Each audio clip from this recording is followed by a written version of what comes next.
The stars had always been quiet. For thousands of years, humanity looked up at the night sky and wondered if they were alone. In the year 2247, they finally got their answer. The Helix Dominion found Earth on a Tuesday. Their scout ships had been watching from the edge of the solar system for 3 years. They recorded everything. They watched humans build cities and fight wars. They watched them launch rockets and argue about politics. They watched them fall in love and raise children. And when they had seen enough, they made their decision. Earth was weak. Earth was primitive. Earth would kneel, or Earth would burn. Ambassador Vorath was an old creature. He had lived for 600 years and had watched dozens of species submit to the Dominion's rule. Some fought. Some begged. All of them lost in the end. He expected nothing different from the small blue planet. His message was broadcast on every frequency, in every language. It appeared on television screens and phone displays. It echoed from radio towers and internet servers. No one on Earth could escape it. People of Earth. The translation began. You have been chosen to join the Helix Dominion. For 60,000 years, we have ruled this arm of the galaxy. 12 species serve under our protection. You will be the 13th. You will provide resources, soldiers, and loyalty. In return, you will be allowed to exist. You have 30 of your days to accept. If you refuse, we will remove you from this planet and give it to a species that deserves it. This is not a negotiation. This is a fact. The world panicked. Governments collapsed. Riots broke out in major cities. Religious leaders declared the end times. Scientists scrambled to verify what they were seeing. The message was real. The ships were real. Humanity was no longer alone, and their new neighbors wanted them dead or enslaved. But not everyone was afraid. Admiral Park Jin-ho stood on the bridge of the UDF Horizon, the flagship of Earth's United Defense Fleet. He was 57 years old, with gray hair and calm eyes that had seen too many battles. He read the alien message 3 times, then set down his tablet and looked out at the stars. They think we are children, he said quietly. His communications officer looked up. Sir? Nothing. Admiral Park turned and walked to the central command table. Get me a secure line to Dr. Kim Yuna at the Prometheus facility. 3,000 kilometers below, in a bunker buried deep beneath the mountains of Korea, Dr. Kim Yuna was already waiting for the call. She was 43 years old, with sharp eyes and hands that never stopped moving. Around her, dozens of screens displayed data that would have looked like nonsense to anyone else. To her, it was a weapon. Admiral, she said when the connection opened. I assume you received the message. The whole world received the message. Then you know what I am about to tell you. Dr. Kim pulled up a holographic display. We have been listening to their communications for 15 years. We know their fleet positions. We know their weapon frequencies. We know the harmonic patterns of their shield technology. She paused. We are ready. Admiral Park was silent for a long moment. Are you certain? I am certain that if we fight them the way they expect, we will lose. Their ships number in the hundreds of thousands. Their soldiers have conquered 1,000 worlds, but they have never fought an enemy they could not see. They have never faced a weapon they could not understand. Doctor, Kim's voice was steady. They think this will be a long war. Admiral, they are wrong. Rever Place. 9. In the days that followed, the world's governments did something they had never done before. They agreed. The United Earth Council was formed in secret, led by Chairwoman Seo Hyun, a diplomat who had spent her entire career preparing for a moment she hoped would never come. She gathered the leaders of every nation and told them the truth. We have 2 choices, she said. We can surrender and become slaves, or we can fight and become legends. There is no middle ground. The vote was unanimous. On the alien observation station orbiting Neptune, the Dominion scouts reported that Earth was mobilizing. They saw ships being launched. They saw soldiers being trained. They saw factories producing weapons. They sent their reports back to the homeworld and laughed among themselves. They are brave, one scout said. Stupid, but brave. It will not matter. Another replied. The fleet will arrive in 30 days. By the end of the year, there will be no more humans. They did not see the small ship that slipped past them in the darkness. They did not detect the null space engine that made it invisible to every sensor they had. They did not know that Captain Choi Tae-ho and his crew were already mapping their positions, recording their communications, and sending everything back to Earth. The humans called the ship the Ghost. It was the first of its kind, built in secret over 12 years using technology the Dominion did not know existed. Its crew of 12 had trained for this mission their entire adult lives. They knew they might not survive. They went, anyway. Lieutenant Baek Hana sat at her station, watching the data stream across her screen. They have no idea we are here, she whispered. Captain Choi nodded slowly. That is the point. Back on Earth, Admiral Park Jin-ho stood before the United Earth Council and delivered his report. The room was silent when he finished. So we have a chance, Chairwoman, CO said. We have more than a chance. Admiral Park met her eyes. We have a plan. We have a plan. Outside, the stars continued to shine, cold and indifferent. The Dominion fleet was gathering. The countdown had begun, and somewhere in the darkness between worlds, a ghost was watching, waiting, and preparing for the war that would change everything. Humanity was not going to kneel. Humanity was not going to burn. Humanity was going to win. The Dominion homeworld of Keth Prime was a massive planet covered in metal and light. Billions of creatures lived there, serving the empire that had ruled the stars for 60,000 years. At its heart stood the Grand War Chamber, where Fleet Commander Orvan prepared for the conquest of Earth. Orvan was not like Ambassador Vorath. He did not waste time with words or warnings. He was a soldier, bred for war, trained to destroy anything that stood against the Dominion. He had crushed rebellions on 40 worlds. He had burned cities and broken armies. He had never known defeat. 40,000 ships, he announced to his war council. 12 million soldiers. We will arrive at the human world in 28 days. We will offer them one final chance to surrender. When they refuse, we will teach the galaxy what happens to species that challenge us. The council members nodded in agreement. This was how things worked. This was how things had always worked. The strong conquered the weak, and the Dominion was the strongest of all. Across the galaxy, other species watched through observation drones. The Veen Consortium, a network of traders and merchants, placed bets on how long Earth would resist. The Crystalline Assembly, ancient beings made of living stone, composed songs of mourning for the humans who would soon die. Everyone knew how this story ended. It was the same story every time, but none of them knew about the ghost. Captain Choi Tae-ho had been flying through Dominion space for 18 days. His ship moved like smoke through darkness, invisible to every sensor and scanner the aliens possessed. His crew worked in silence, recording everything they saw. Lieutenant Baek Hana was the youngest member of the crew at 31 years old. She had joined the military at 18 and had shown a talent for technology that no one could explain. Now she sat at her station, watching the Dominion fleet assemble. There are more ships than we expected, she said quietly. Captain Choi stood behind her, his arms crossed. How many more? Fleet Commander Orvan has called in reserves from 6 sectors. They want to make an example of us. She turned to look at him. They are bringing everything they have. Good, Captain Choi's voice was calm. That means everything they have will be in one place. On Earth's moon, a secret base called Selene served as the command center for the Prometheus Initiative. Dr. Kim Yuna had not slept in 3 days. Her team worked around the clock, building the weapons that would decide the fate of humanity. General Yu Minho arrived at midnight. His face tired but determined.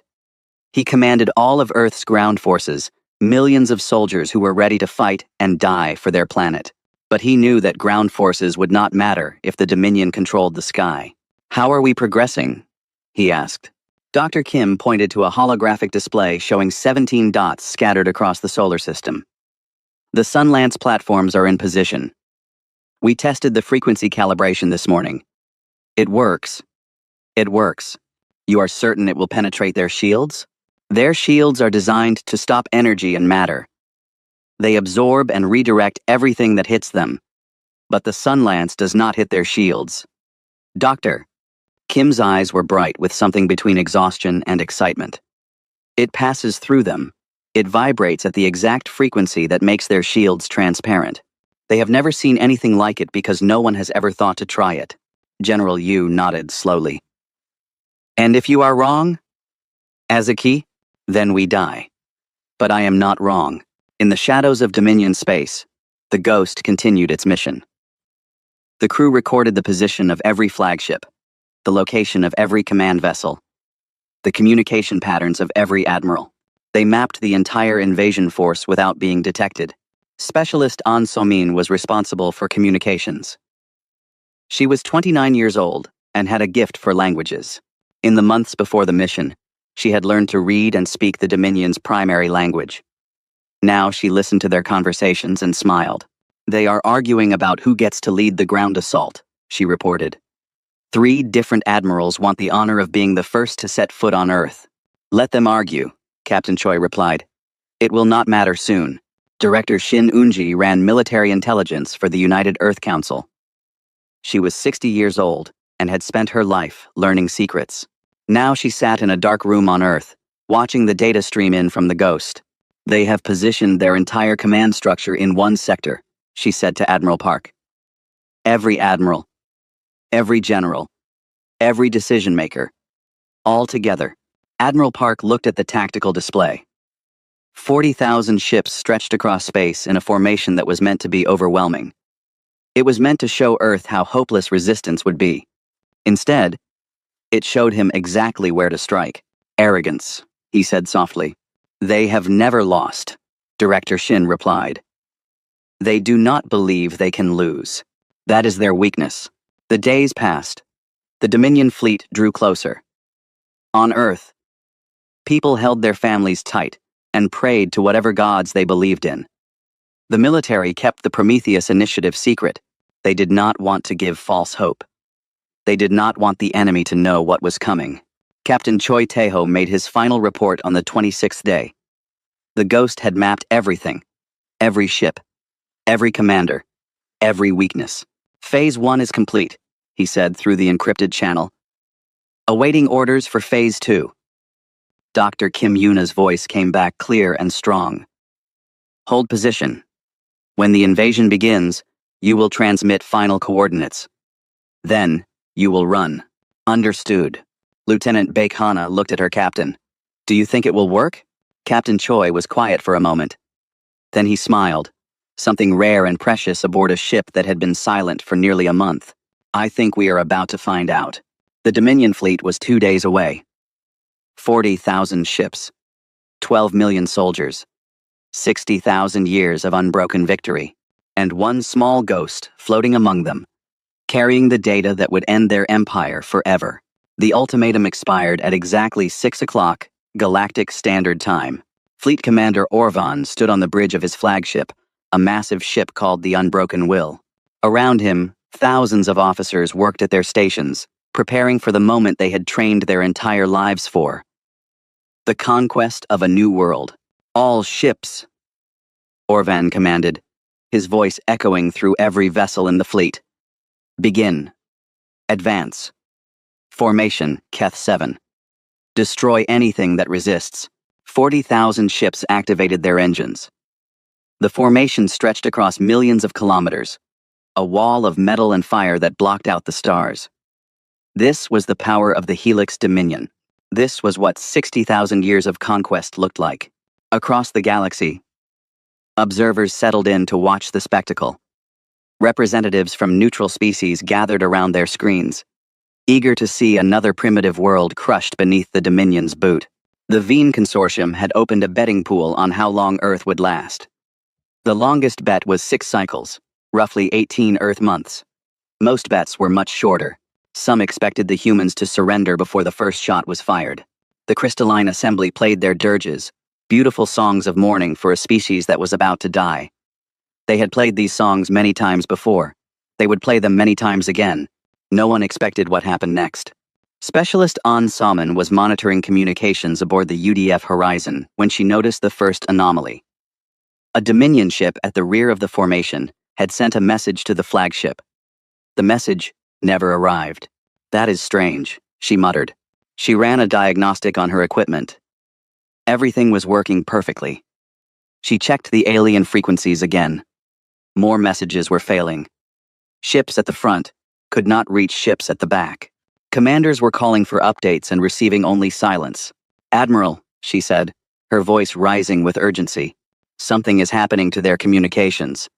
They are losing contact with each other." Admiral Park Jin-ho walked to her station. On the screen, he could see the chaos spreading through the Dominion fleet.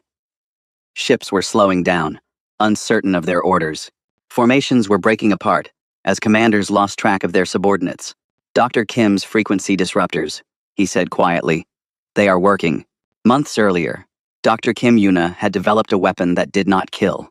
Instead, it attacked the frequencies the Dominion used for communication. It flooded their channels with invisible noise, corrupting every message, breaking every connection. The aliens could still think. They could still see. But they could no longer hear each other.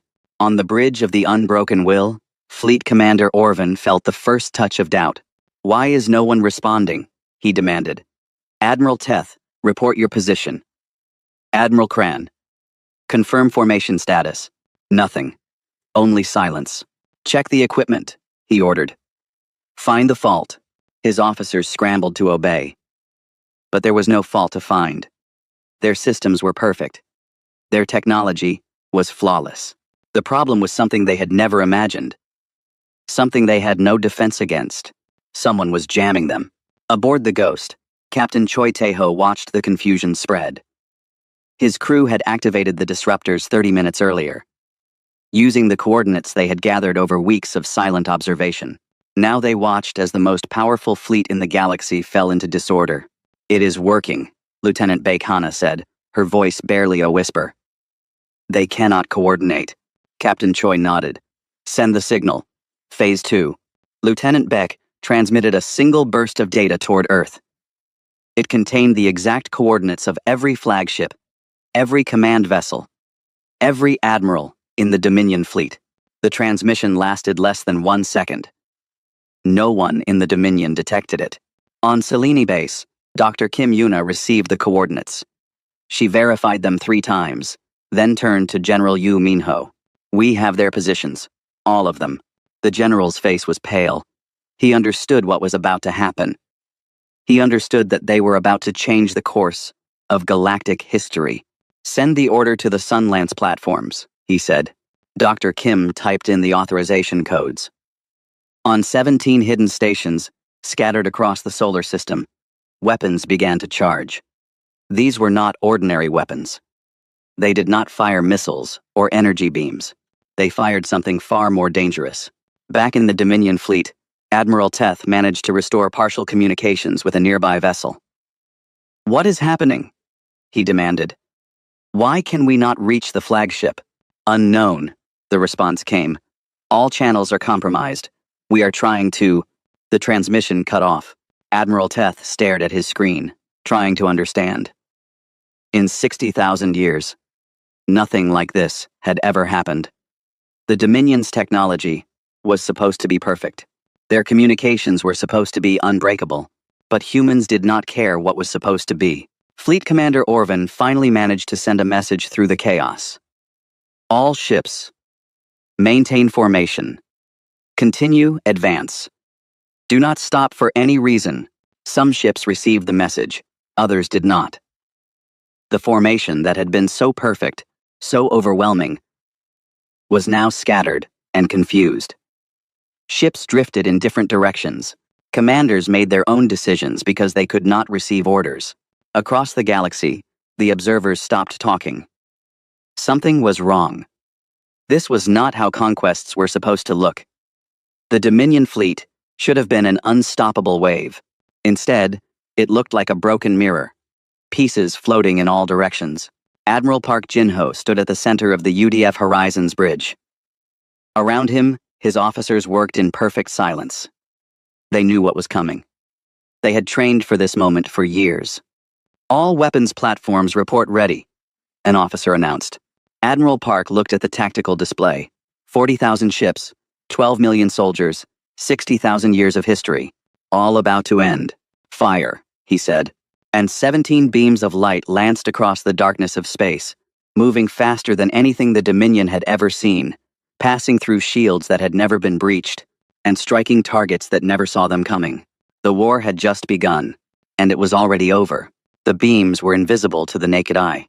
They traveled through space at speeds that should have been impossible. They crossed millions of kilometers in the time it takes a heart to beat. And when they reached the Dominion fleet, they did not stop. Fleet Commander Orvan was looking at a tactical display when his ship died. One moment, he was trying to restore communications. The next moment, there was light everywhere. Light that burned through metal and flesh and bone. Light that turned the greatest warship in the galaxy into dust. He did not have time to be afraid. He did not have time to understand. He simply ceased to exist. The Sun Lance was Dr. Kim Yuna's masterpiece. She had spent 15 years studying the Dominion's shield technology, learning its secrets, finding its weakness. Their shields were designed to stop everything. Energy weapons, kinetic missiles, nuclear explosions. Nothing could break through. But the Sun Lance did not break through. It did not fight the shields at all. Instead, it vibrated at the exact frequency that made the shields invisible. The beams passed through the shields as if they were not there, striking the ships inside with all the power of a focused star. 17 platforms, 17 targets, 17 flagships erased from existence. The entire process took 43 seconds. Across the galaxy, the observers stopped breathing. The Veen Consortium's betting pools collapsed. The crystalline assembly's dirges stuttered into silence. No one moved. No one spoke. They were watching something that should have been impossible. Admiral Teth was one of the survivors. His ship was not a flagship, so it was not targeted. He watched his tactical display as 17 icons vanished, one after another. 17 admirals. 17 command vessels. 17 voices that would never speak again. No, he whispered. This cannot be happening. But it was happening. And it was not over. Aboard the Ghost, Captain Choi Tae-ho received new orders. Phase 3, he announced to his crew. Get us out of here. Lieutenant Baek Hana was already working. Her fingers flew across her console, activating the null space engine, pulling the Ghost out of normal space and into the shadow realm, where no sensor could follow. What happens now? She asked. Now, the captain said. Our fleet arrives. They appeared on the edge of the Dominion formation like ghosts materializing from darkness. 147 Earth warships, small, compared to the alien vessels, but equipped with technology the Dominion had never seen. Admiral Park Jin-ho stood at the center of the Horizon's bridge. His face was calm. His voice was steady. This was the moment humanity had been preparing for since the day they first intercepted an alien signal. His message broadcast on every frequency, in every language the Dominion used. This is Admiral Park of the United Earth Fleet. Your commanders are dead. Your communications are broken. Your shields are useless against us. You have one chance to surrender. Power down your weapons and engines. Any ship that resists will be destroyed. This is your only warning. For a long moment, nothing happened. The Dominion ships drifted in confusion, their crews struggling to understand what they were seeing. Their invincible fleet had been crippled in less than a minute. Their supreme commanders had been killed without firing a single shot. The war they had expected to last 20 cycles was already lost. Sergeant Kwon Do-hyun stood in the launch bay of the assault carrier Indomitable. He was 34 years old, a Marine who had trained for combat his entire adult life. Around him, hundreds of other soldiers waited in their armor, ready to board enemy vessels if necessary. Corporal Lee Nari stood beside him. She was 28 and had grown up on a farm in the southern provinces. Now she held a plasma rifle and watched the tactical display with wide eyes. Are they going to fight? She asked. Sergeant Kwon shook his head slowly. Look at them. They do not know what to do. Their whole lives, they have been the predators. Now they are the prey. One by one, the Dominion ships began powering down. Weapons went offline. Engines stopped firing. Lights flickered and dimmed across the massive alien vessels as their crews chose survival over death. Not all of them surrendered. A few captains tried to fight. They fired their weapons at the Earth ships, expecting the same shields that had protected them for 60,000 years to protect the humans as well. They were wrong. The Earth ships dodged with speed and precision that seemed impossible. Their weapons struck back with the same frequency technology as the Sunlance, smaller but just as deadly. Within minutes, the resisting ships were debris floating in the void. The rest surrendered faster after that. On Keth Prime, Ambassador Vorath watched the battle through an observation drone. His hands shook, his heart pounded. Everything he had believed, everything he had known, was crumbling before his eyes. How? He demanded. How is this possible? No one could answer him. No one understood. The humans were supposed to be primitive. They were supposed to be weak. They were supposed to fall like every other species had fallen. Instead, they had done the impossible. They had defeated the Dominion in a single battle. A battle that lasted less than 5 hours, from the first shot to the last surrender. Dr. Kim Yuna stood in the command center on Selene Base, watching the reports come in. Around her, her team was cheering, crying, hugging each other. They had done it. Their weapon had worked, but Dr. Kim did not cheer. She looked at the numbers on her screen. Thousands of alien ships destroyed or captured. Millions of enemy soldiers surrendered. An empire that had ruled for 60,000 years, broken in a single afternoon. What happens now? General Yu asked her. Dr. Kim was quiet for a long moment. Then she spoke, her voice tired but strong. Now we build a new galaxy, one where no one conquers anyone else. One where species work together instead of destroying each other. She paused. It will not be easy, but we have shown them that we can do impossible things. Outside, the stars continued to shine, but something had changed. Something fundamental had shifted in the balance of power. Humanity had arrived. And the galaxy would never be the same. The war ended at exactly 4 hours and 17 minutes. When historians would later write about this day, they would struggle to explain how a species that had been unknown to the galaxy just 30 days earlier had brought down an empire that had stood for 60,000 years. They would study the technology. They would analyze the tactics. They would interview the survivors, but they would never truly understand. Because what the humans had done was not just a military victory. It was a statement. A declaration that the old rules no longer applied. The surrender was broadcast across every observation channel in the galaxy. Species that had lived in fear of the Dominion for generations watched as alien commanders knelt before human officers. They watched as the greatest fleet ever assembled was captured without a prolonged fight. They watched as everything they knew about power and strength was rewritten in a single afternoon. Admiral Park Jin-ho accepted the formal surrender aboard the Horizon. 12 Dominion captains stood before him, their heads bowed, their pride shattered. Behind them, through the viewport, the captured fleet drifted in silence. You will be treated fairly, Admiral Park told them. Your crews will not be harmed. Your ships will be returned to your people once peace is established. This is not about revenge. This is about showing the galaxy that there is a better way. The captains did not respond. They could not understand a species that showed mercy after victory. In their world, the strong crushed the weak. That was the natural order. That was the only order. But humans did not follow the natural order. 3 weeks later, Ambassador Vorath was brought to Earth in chains.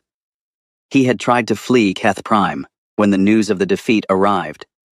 But human ships had intercepted him. Now he stood in the Great Hall of the United Earth Council, facing the leaders of the species he had threatened to destroy. Chairwoman Seo Haeyeon sat at the center of the council. She was 62 years old, with gray hair and eyes that had seen both the best and worst of humanity.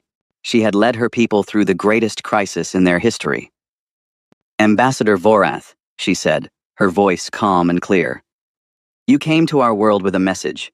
You told us to submit or die. Do you remember?" Vorath said nothing. His translator clicked and hummed, but no words came.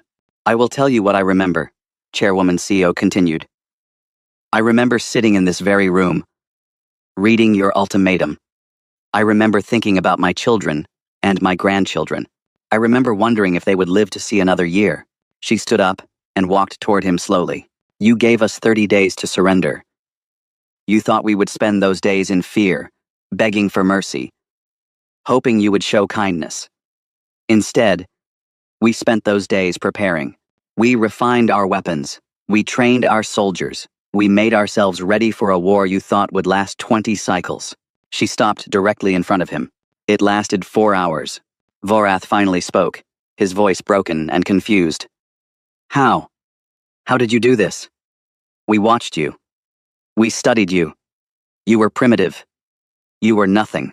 Chairwoman CEO smiled, but there was no warmth in it. "You watched us for 3 cycles. We watched you for 15 years. You saw what we allowed you to see. You never considered that we might be hiding our true capabilities. You never imagined that a primitive species might be smarter than you." She turned and walked back to her seat. "That was your mistake, Ambassador. You thought this would be a war of ships and soldiers, of numbers and firepower. But humans do not fight that kind of war. We fight to win, by any means necessary, at any cost." The ambassador was taken away to await judgment. The council would eventually show him mercy, sending him back to Keth Prime to live out his days in disgrace. It was a punishment worse than death for a creature who had spent 600 years being feared. The Helix Dominion was dissolved within a standard year. The 12 species that had served under its rule were freed, allowed to govern themselves for the first time in thousands of years. Some struggled with their new freedom. Others embraced it eagerly. All of them looked at humanity with a mixture of fear and respect. On Earth, life slowly returned to normal. The factories that had produced weapons began producing other things. The soldiers who had trained for battle returned to their families. The scientists who had created the Sunlance turned their attention to new challenges, new problems, new possibilities. Admiral Park Jin-ho retired to a small house in the countryside of Korea. He spent his days gardening and reading, enjoying the peace that he had fought so hard to protect. Sometimes, reporters would come, asking for interviews, wanting to know how he felt about changing the course of galactic history. He always gave the same answer: "I did my duty. Nothing more." Dr. Kim Yuna returned to her laboratory, already working on new theories, new inventions, new ways to push the boundaries of what was possible. She received dozens of awards, but she displayed none of them. The only decoration in her office was a small photograph of Earth, taken from space, showing the blue planet that had refused to die. Captain Choi Tae-ho and the crew of the Ghost received humanity's highest honors in a classified ceremony. Their mission would remain secret for decades, known only to a handful of people. They did not mind. They had not done it for glory. They had done it because it needed to be done. Lieutenant Baek Hana eventually became a captain herself, commanding her own ship on the frontier of explored space. She never forgot those days aboard the Ghost, drifting through enemy territory, watching and waiting, and believing that they could do the impossible. Sergeant Kwon Do-hyun and Corporal Lee Nari were married 2 years after the war. They raised 3 children on the same farm where Lee Nari had grown up. Sometimes, at night, they would sit outside and look at the stars, remembering the day when everything changed. And across the galaxy, species that had trembled under the Dominion's rule for generations began to whisper a new word. A word that meant hope. A word that meant change. A word that meant the old ways were finally over. Human. They called themselves human, and the galaxy would never forget what they had done.